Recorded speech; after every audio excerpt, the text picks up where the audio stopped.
Olha só, gente, o Brasil ocupa o segundo lugar no ranking mundial de exploração sexual de crianças e adolescentes, fazendo mais de 500 mil vítimas em todo o mundo. O país perde apenas para a Tailândia. Os dados são do Instituto Liberta, que apontou que a cada 24 horas, 320 crianças e adolescentes são explorados sexualmente no território brasileiro.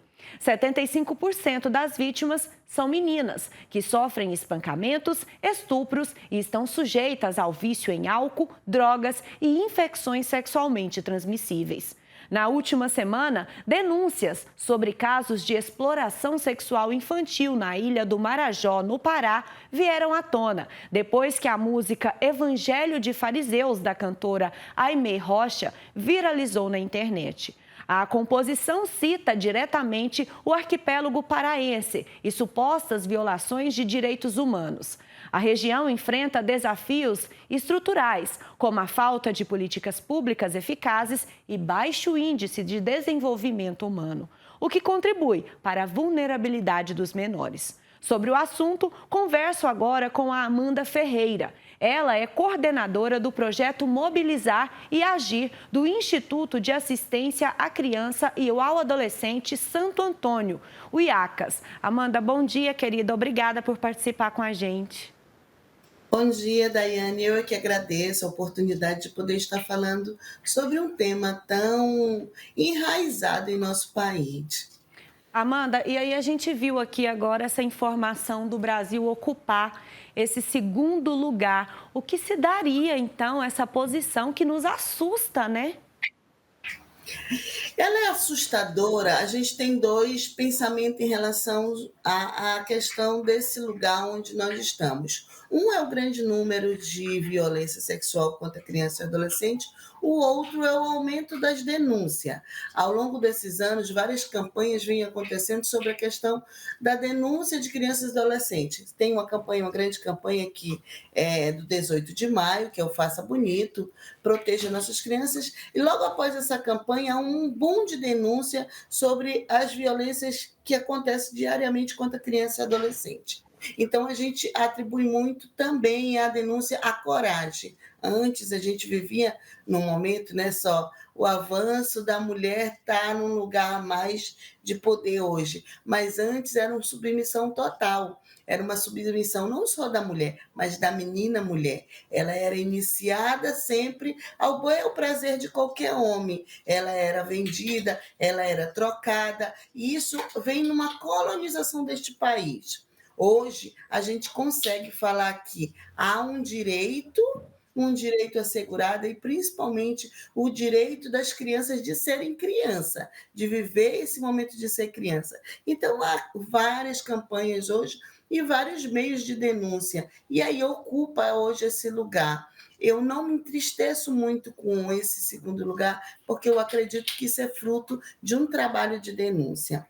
No caso do Marajó, que também é igual a tantos outros lugares deste país, a região norte inteira, aonde tem grandes rios, a questão da troca de sexo com meninas por comida, porque esse é o grande, eu acho que esse é o gargalo, é o grande câncer desse país, é a fome, e aí as meninas acabam sendo obrigadas a trocar sexo por comida ou por aquilo que era necessidade daquele lugar. Assim como no Marajó, em todos os rios da grande Amazônia Legal, existe isso acontecendo diariamente. E a gente precisa realmente de políticas públicas. A gente precisa que as políticas públicas sejam pensadas para o norte do Brasil, que as políticas que são pensadas para os Grandes Sul, onde as estradas são de barco, elas não podem ser iguais às políticas pensadas para a Amazônia toda, onde as estradas são os rios e as distâncias são imensas de um lugar para outro, e o progresso não chegou até lá. Então, o grande desafio hoje de todos os governos é pensar políticas públicas para toda a região norte. Olha só, Amanda, falando sobre essa questão, então mostra que a vulnerabilidade das crianças e adolescentes se agrava pela pobreza e pela falta de acesso de serviços básicos. Sim, serviço básico mesmo, como o direito a estudar. Imagina você que se as crianças todas estivessem na escola, elas teriam pelo menos uma refeição. E se as escolas de tempo integral fossem para as crianças de maior vulnerabilidade, não só estariam sob uma proteção e uma tutela deste poder, mas também teriam 3 refeições garantidas. Essa criança não precisaria passar por esta humilhação e também estariam no lugar de proteção. A pesquisa também aponta que 78% das vítimas de violência sexual são interfamiliar, que é um outro agravante, que é aquele lugar de proteção, que é a casa, que é o domicílio dessa criança, que deveria ser o seu lugar de segurança, é o seu lugar de violência. Então, é um outro lugar que a gente precisa pensar. Tem um outro fator que eu acho que é muito importante, é a gente conseguir pensar sobre a questão do homem.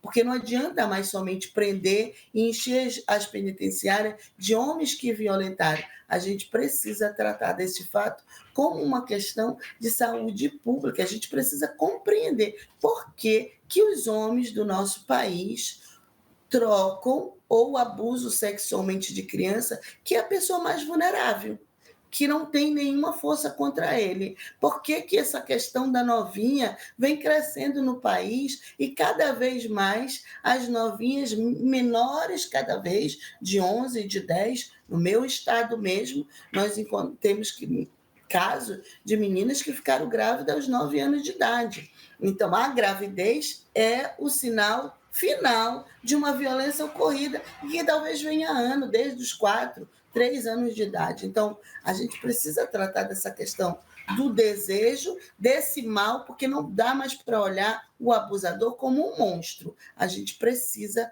olhar esse abusador, esse ser humano que precisa ser um olhar especial para a gente cuidar, porque caso contrário, não vamos eliminar todos os homens desse país. Não, a gente precisa olhar essa questão como uma questão também, não só de violência, não só de prisão, mas como também uma questão de saúde pública. Uhum. O Ministério Público Federal chegou a divulgar, inclusive, sobre que 5 crianças, são cerca de 5 crianças por dia abusadas ali naquela região depois dessa música. A música realmente apresenta essa realidade? Como que é real a realidade ali em Marajó? A realidade daquele local é a naturalização da violência, não só a violência sexual, mas as violências físicas e principalmente a violência de fome. Naquele lugar onde as crianças não têm o que comer, elas acabam indo, principalmente no caso das crianças balseiras, acabam indo até os barcos para trocar trocar o que tem ou vender o pouco que tem ali naquelas embarcações, mas acabam entrando nas balsas, nos barcos e acontece algum tipo de violência. Sem falar as questões de pobreza e miséria total. Precisa ter um investimento maior, precisa ter um olhar do governo maior, no governo em todas as esferas, municipal, estadual e federal, para implementar políticas públicas para aquele lugar. Olhando que só um CREAS não dá conta, a gente precisa qualificar a educação, a gente precisa ter uma segurança que seja mais eficaz, mas principalmente a gente tem que dar condições de trabalho para essas famílias e de recuperação para essas famílias. Amanda, você falou muito bem sobre essa falta, né, de políticas públicas e eu queria que você falasse como o Instituto de vocês atua para proteger os menores, para auxiliar esses menores. O IACAS ele vem ao longo desses anos trabalhando nas questões das denúncias, principalmente, mas não só das denúncias das meninas e meninos que sofrem violência, mas denunciando também a ausência do poder público. A gente precisa garantir que o sistema judiciário, principalmente o Ministério Público, atue no controle, na fiscalização das políticas públicas. Existem orçamentos no Brasil inteiro que são destinados para as políticas de atenção, não só às vítimas de violência, mas para a atenção da fome e da miséria do país. E a gente precisa que esse recurso chegue a quem mais precisa.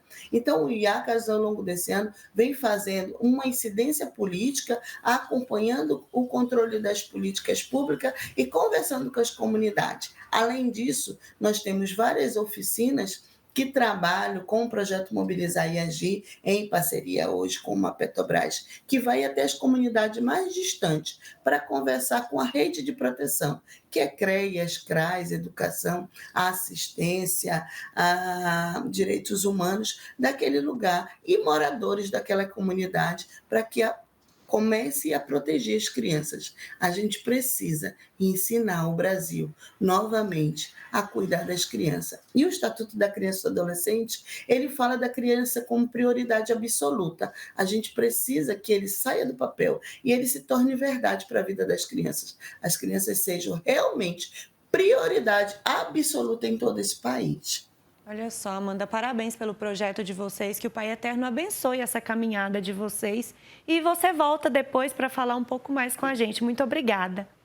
Obrigada pela oportunidade. Acho que a gente tem que falar muito sobre isso para desnaturalizar a violência sexual com crianças e adolescentes. Fica com Deus.